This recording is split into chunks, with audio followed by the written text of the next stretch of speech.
এবং জুলুম তৈরি করলো, তাদের কর্মকাণ্ড যখন খারাপ হতে লাগলো, তখন মহান আল্লাহ মানব জাতি তৈরি করলেন। আর এই মানব জাতি তৈরি করবার আগে, আদম আলাইহিস সালামের তৈরি করার আগে ফেরেশতাদের আল্লাহ তাআলা দুনিয়ার জমিন থেকে মাটি নিয়ে যেতে বলেছিলেন।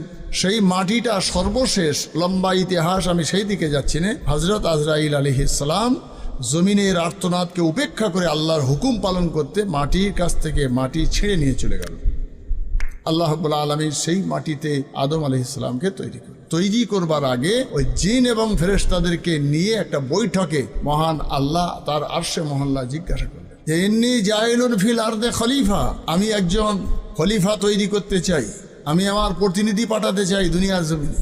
তখন ফেরেশতা মণ্ডলীরা, তাদের শিক্ষক আজাজিল, সে আগুনের তৈরি জিন, অথচ তার পাণ্ডিত্য, তার শিক্ষা দীক্ষায়, তার